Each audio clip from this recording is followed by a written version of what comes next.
በቅድሚያም ቻናሉን ሰብስክራይብ እንዲሁም ቪዲዮ ላይክ እና ሼር ማድረጉን ፈጽሞ እንዳዘነጉ። ታሪኩ ሲጀመር አደገኛ በተባለው ኢራቅ ክፍል አልቃይዳ በርካታ የአሜሪካ ወታደሮችን ይይዛል። ጆን የተባለው መርከበኛ ሁነቱን ከርቀት ይመለከት ነበር። አለቆቹ እርምጃ ከመውሰዱ በፊት ተጨማሪ ኃይል እንዲጠባበቅ ያሳውቁታል። ሆኖም ወታደሮቹ ላይ እርምጃ ሊወሰድባቸው እንደሆነ ሲረዳ ትዕዛዙን ሳይሰማ እርምጃ ለመውሰድ ወሰነ። ወደ ውስጥ በመግባትም ሁሉንም ይታደጋቸዋል።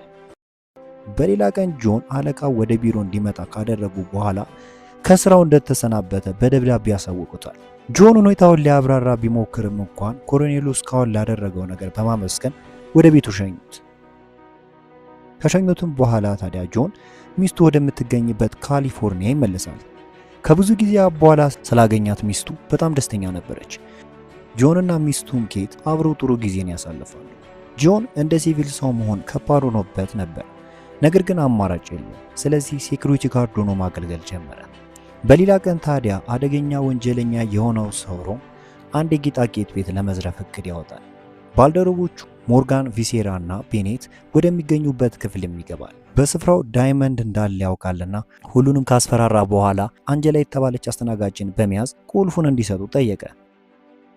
ዳይመንዱ ጥይት በማይገባው መስታወት ውስጥ ነበር የተሸፈነው። ታዲያ ሮም የሱቁን አለቃ በሩን እንዲከፍቱለት ያለበለዚያ ግን አንጀላን እንደሚገላት አስጠነቀቀው። በሩን ሲከፍቱ ግን ሮም እና አንጀላ አንድ ላይ እንደሚሰሩ ታወቀ።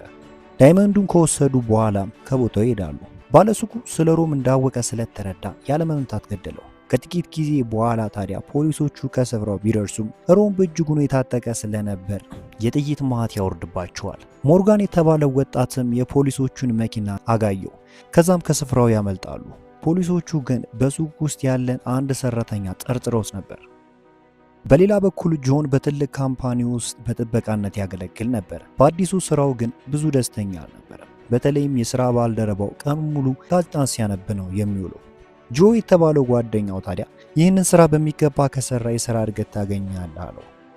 ሆኖም ግን ጆን ለ9 ዓመት ያህል ጓደኛው ቢሰራም እድገት እንዳላገኘ ያውቋል። ታዲያ አንድ ጥሪ ደርሰዋል። መልእክቱም በ12ኛው ፎቅ ላይ አንድ ሰው ረብሻን እየፈጠረ እንደነበረ ነው። ጆን ታዲያ ያንን ሰው አንቆ የጎተተ ከቦታው ይወስደዋል። የሰውየው ጠባቂዎች ከቦታው ሲደርሱ ግን ሰውየው እንዲጣለው ገፋፋው። ጆን በቀላሉ ጥበቃዎችን ካሸነፈ በኋላ አንዱን ሰው በመስኮት ይወረውረዋል። ሰውየውም ጆንን በዚህ ድርጊቱ ምክንያት ከስራው አባረረው። ይህ በጥበቃነት የመጀመሪያውም የመጨረሻውም ቀን ነው። ጆንና ጆ ታዲያ ለትንሽ ጊዜ አወሩ። ጆን ለጓደኛው ሲቪል ሰው ሆኖ መኖርን መልመድ እንደከበደው ይነግረዋል። የባህር ኃይል መሆን ለእርሱ ትልቅ ነገር ነበር። ጆ ታዲያ በህይወቱ ውስጥ ለውጥ የማይቀር ነገር እንደሆነ ነገረው። ከቤተሰቡ ጋር መኖር ራሱ ትልቅ ነገር እንደሆነም ያክላል። በሌላ በኩል ሮም እና አንጀላ ወደ ሆቴላቸው ተመለሱ። አንጀላ በጌጣጌጥ ሱቅ ውስጥ የተፈጠረው ነገር እንዳሳሰባት ተነግረው ነበር። በተለይም ያን ሁሉ ሰው መግደላቸው አሳስቧታል። ሮም የሱቁን ባለቤት የገደለው ስሙን ስላወቀው እንደሆነና ሁሉም እንዳሰቡት እንደተከናወነ ነገራት። በመቀጠልም በምንም አይነት ሁኔታ እንደማይጎዳትም ይነግራታል። እየሳማት እንዳለ ግን የስልክ ጥሪ ደረሰው። ሰውየውም ታዲያ የሰረቀውን ዳይመንድ እንዲመልስ በምላሹም $6 ሚሊዮን እንደሚሰጠው ነገረው። በንጋታው እንዲገናኙ ከተስማሙ በኋላ ስልኩን ይዘጋዋል። ጆንን ከቤቱ ካደረሰው በኋላ የተፈጠረውን ለማንም እንዳትናገር አለው። ከቤቱ ሲደርስ ግን ሮዝ ቀኑን እንዴት ነበር ብላ ጠይቀው ጆን በመዋሸት በጣም ምርጥ ነበር ሲል መለሰላት። ቲቪውን ከፍተው እየተመለከቱ በነበረበት ወቅት ግን ኬት የጆንን ድርጊት አንድ በአንድ በቲቪ ተመለከተችው። ሆኖም ግን ብዙም አልተቆጣችው። እንዲያውም ወደ አንድ ቦታ ተጉዘው እንዲዝናኑ ጠየቀችው። ትንሽ ካቅማማ በኋላም በሐሳቧ ይስማማል። በሌላ ቀን ታዲያ ሞርጋን የተሰኘው ሰው ከጋራጅ አንድ መኪና ለቡድኑ አዘጋጀ። ካዲላክ የተሰኘውን ቅንጡ መኪና ነበር የተጠቀሙት። በሌላ በኩል ጆንና ኬት ወደ ተራራ ጉዞ ማድረግ ጀመሩ። ከቆይታ በኋላም በአንድ ነዳጅ ጣቢያ ይቆማሉ። እንደ አጋጣሚ ሆኖ ሮም መኪናውን ያቆመው በተመሳሳይ ቦታ ነበር። ሮም ነዳጁን እየሞላ ታዲያ የፖሊሱ መኪና ከስፍራው ይደርሳል።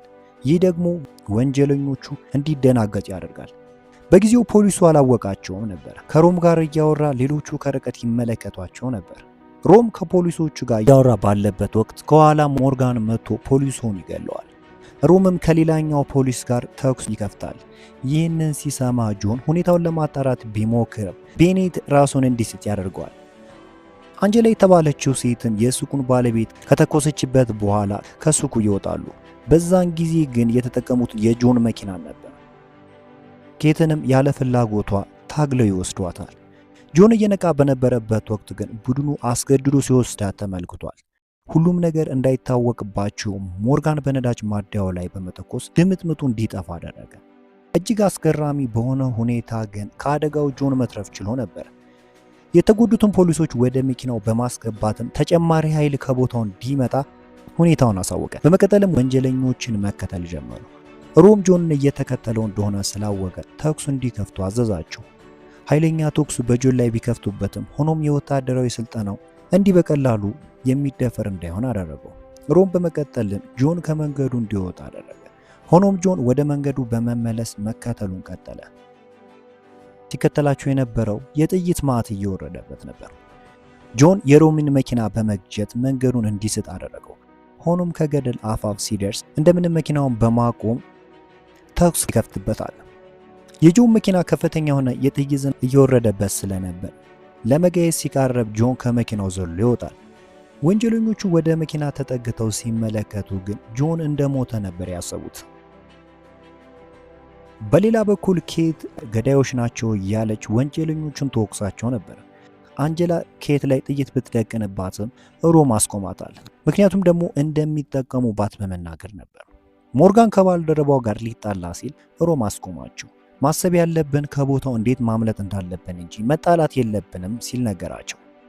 መኪናቸው ተጎድቶ ስለነበር በረግረጉ ውስጥ እንዲሄዱ ይነግራቸዋል። አንጀላና ኬት ይጣሉ ነበር። በተመሳሳይ ሁኔታ ቫን ቢር የተባለው መርማሪ በነዳጅ ማደያው የጆንን የስልክ ጥሪ ሰማው። አደጋው ወደ ደረሰበት ቦታም ለመሄድ ይወስናል። ልክ ከቦታው ሲደርሱ ግን ጆን በሕይወት ነበረ።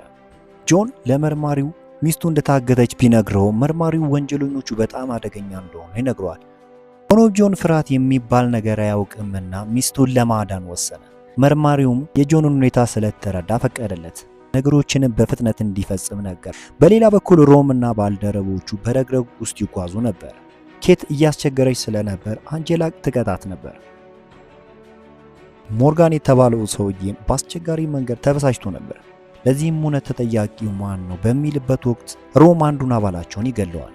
ይህ ሁሉንም አስደንግጧቸው ነበር። ሆኖም መንገዳቸውን ቀጠሉ። ጆን በጫካ ውስጥ ሲጓዝ ቪስካ ከሞተበት ቦታ ይደርሳል። ወዲያው ግን አዞ ተመግቦ ስለነበር አካሉን አላገኘው ነበር። ከጊዜ በኋላ ሮም ከአለቃው ጥሪ ደረሰው። ለተፈጠረው ሁነት የሚወቅሰው ነበር። ሮም ይህንን በሚገባ ከተወጡ ዳይመንዱን የግላቸው እንደሚያደርጉ አሳውቃቸው። አለቃው ግን አደጋ እንደሚኖረው ያስፈራራው ነበር። ንግግራቸው ታዲያ ከሰማይ የሆነ የሄሊኮፕተር ድምፅ ሲሰሙ ይቋረጣል። ሮም ከቡድኑ ጋር በመሆን አመለጠ። በጫካ ውስጥም እየተጓዙ ሞርጋን ሁኔታው አደገኛ እንደሆነ ደጋግሞ ይናገር ነበር። ሮምም ይህን ንግግሩን እንዲያቆም አስጠነቀቀው። ኬትም እንደዛው ስርዓትን እንድትይዝ አስጠነቀቃት። ኬት ሮምን የአእምሮ በሽተኛ እንደሆነ ብትነግረውም በምላሹ ግን ሮም ቆንጆ ነበርሽ፣ ከአንጀላ ጋር ባልሆን ኖሮ ከአንቺ ጋር ነበር የምሆነው አላት። በሌላ በኩል ጆን ወንጀለኞቹን መከታተሉን ቀጥሏል። በድንገት ታዲያ እየተራመደ አንድ ወጥመድ ውስጥ ይገባል። ሆኖም ቅልጥፍናውን በመጠቀም ወጥመዱን በመቁረጥ ከመሬት ያርፋል። በቅጽበት ግን ከጀርባው መሳሪያ የሆነ ሰው ይደቅንበታል። ጥያቄውም ደግሞ ፖሊስ ነው የሚል ነበር። ጆን መጀመሪያ ፖሊስ እንዳልሆነ ነገረው። በመቀጠል መሳሪያውን እንዲጥል ካደረገው በኋላ ሚስቱን እየፈለገ እንዳለ እየነገረው ባለበት ጊዜ አንድ ሰው ራሱን እንዲስት ያደርገዋል። በሌላ በኩል ፖሊሶች ወንጀለኞች ከተደበቁበት ስፍራ እጅግ ተቃርበው ነበር። ኬት ለመጮህ ብትሞክርም ቤኔት አፏን ይዟት እንዳትረብሽ አደረጋት። ጆን በበኩሉ ሲነቃ በሁለት ሰዎች በአንድ ክፍል ውስጥ ታግቶ ነበር። ሰዎቹ ፖሊስ ነው ብለው ስላሰቡ ነው ከስፍራው ያገቱት። አደገኛ ወንጀለኞች ሲሆኑ ምንም እንኳን እውነታውን ሊነግራቸው ቢሞክር ማሰቃየታቸውን ግን ቀጠሉ። በሌላ በኩል ፖሊሶቹ ጂፒኤስ በመጠቀም ከስፍራው እያነፈነፉ ነበር። ይህንን ሰምተው ሲደነገጡ ይህ ለጆን መልካም ነገር ነበር። ወንበሩን በመስበርም ራሱን ነፃ አደረገ። ካገቱት ሰዎች ጋር ከፍተኛ የሆነ ተከላ አደረገ። ሁለቱንም ሰዎች ካሸነፈ በኋላም ከቦታው ያመልጣል። ጆን በጫካ ውስጥ መሯሯጡን ቀጠለ። አቅጣጫውን ግን አጥቶት ነበር። ወደፊት መጓዝን አሁንም ይቀጥላል። ከአንድ ወንዝ ሲደርስ ግን ሮምና ባልደረቦቹ ከሚስቱ ኬት ጋር ተመለከታቸው። ሆኖም ቤት ውስጥ መብራት ስለማይሰራ ወደ ውጭ ወጥቶ ጄኔሬተር እንዲለኩስ ለሞርጋን ነገረው። ሞርጋን በሁኔታው እጅግ ፍርሃት ተሰምቶት ነበር። ሆኖም በመጨረሻ ይስማማል። ጄኔሬተሩን አግኝቶት ሲያበራ ጆን ተደብቆ ስለነበር ኃይለኛ የሆነ ጸብ በሁለቱ መካከል ይፈጠራል። ሞርጋን በጠርሙስ ጆንን ቢመታውም ጆንን በመጨረሻ ስለት በመጠቀም ይገለዋል። ሮም በበኩሉ ጀልባ እንዲዘጋጅለት ስልክ በመደወል ይጠይቅ ነበር። በመቀጠል ሞርጋን ለረጅም ጊዜ ስለቆየ ወጥቶ እንዲመለከት አንዱን ሰው ይጠይቀዋል። ጆን ከውጭ ሆኖ እየጠበቀው ነበርና በሁለቱ መካከልም ከተፈጠረ ግጭት በኋላ አሁንም ቤኔት የተባለውን የሮም ሰራተኛ ይገለዋል። እታች ካለው ክፍልም የሁለቱን ሰውነት ደበቀው። በተመሳሳይ ታዲያ መርማሪ ቫን ከቦታው ይህንን ጉዳይን ፖሊስ እንዲጨርሱ ነገረው። ጆን ግን አልተስማማም። ቫንም ጆን የጀመረውን እንዲጨርስ ፈቀደ። ጆን ታዲያ መብራቱ እንዲቋረጥ ሲያደርግ ኬት ከቤቱ እንድትወጣ አደረገ። ሆኖም አንጀላ ልትይዛት ስትል በሁለቱ መካከል ትግል ይፈጠራል። ኬት ከመታቻት በኋላ ልታመልጥ ስትል አንጀላ መሳሪያውን ፊቷ ላይ ትደቅንባታለች። ጆን በመስኮቱ ሮም ወዳለበት ክፍል ገባ። ሆኖም ሮም ጆን ላይ ጥይት ይደቅንበታል። በዛን ቅጽበትም ከኋላው መርማሪው ሮም ላይ ጥይት ደቀነበት። ቫን ዳይመንዱን እንዲሰጠው ጠየቀው። ሮም ታዲያ ዳይመንዱን የምትፈልግ ከሆነ ጆን ላይ ተኩስበት አለው። በሚገርም ሁኔታ ታዲያ ቫን መሳሪያውን ጆን ላይ ይደቅንበታል። በዛ ሁኔታ ታዲያ ቫን በድብቅ ሮም የሰረቀውን ዳይመንድ እንዲመልስ ይጠይቅ ነበር። ቫን እያመታ ነበር። ይሁን ደግሞ ለጆን አመችቶት ስለነበር የቫንን ሰውነት እንደ ሽፋን በመጠቀም ይተኩስ ጀመር። ከዛ ሁሉ ግጭት በኋላ ሮም ከእውነቱ በማምለጥ ከአንጀሊና ጋር አንድ ላይ በመሆን ኬትን ይዟት ይሄዳል። ኬትን ሽፋን አድርጎ እያመለጠ እንዳለ ሮም ስፍራው እንዲጋይ ያደረገ። ጆን ግን በመስኮት ዘሎ ከፍንዳታው መትረፍ ቻለ። በውሃ ውስጥ ሆኖ ሳለ ታዲያ ከኋላው ፖሊሶች ሽጉጥ ደቀነበት።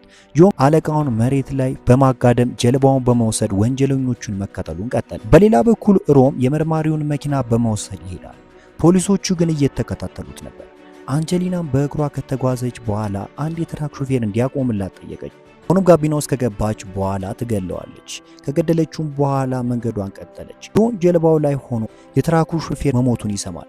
በንግግራቸው ወቅት ወደ ሪታ ማሪና ወደ ተባለ ቦታ እንደሚሄዱ ሰምቷልና ወደ ቦታው ሲደርስ መጀመሪያ ትራኩ ላይ በመንጠልጠል አንጀሊናን ከመኪናው ውስጥ ወርውሮ ይጥላታል። በዛም ጊዜ የተሰረቀውን ዳይመንድ በመንገዱ ላይ ትበትነዋለች። ሮም ታዲያ ጆን እንዲወድቅ ለማድረግ መኪናውን ከአንድ ቤት ጋር አጋጨው። ጆንም ከሆነ ስፍራ ያርፋል። በዛ ምክንያትም ታዲያ መኪናው ከፍተኛ የሆነ ፍንዳታ በቦታው ይፈጥራል። ከዚህ በኋላ ታዲያ ሮም መንዳት ስለማይችል ኬትን ጥሏት ይወጣል። ከአንድ ስፍራም ሮም እና ጆን ይጣላሉ። ጥላቸው እጅግ የጋለ ስለነበር ሮም በጣም ተጎዳ። በመጨረሻም ጆን ሮምን ወደ እሳት ውስጥ ይወረውሯል። በመቀጠልም ሚስቱን ኬት ሊያድን በፍጥነት ወደ ትራኩ ይሄዳል። ከመኪና ውስጥ ከወጣ የመጀመሪያ እርዳታ ለሚስቱ አደረገላት። ሚስቱንም ሊያተርፍ ችሎ ነበር። በዚህም ምክንያት ሁለቱም ከዚህ አደጋ መትረፍ ቻሉ። ይህንን አደገኛ የወንጀለኛ ቡድንም ጆን በመያዙ ከፍተኛ የሆነ ማዕረግ ለጆን ተበረክቶለታል። አብራችሁን ስለቆያችሁ ከልብ ያመሰግናለሁ። በአዳዲስ የፊልም ትረካ እስክንገናኝ ድረስ መልካም ሁሉ ተመኘሁ።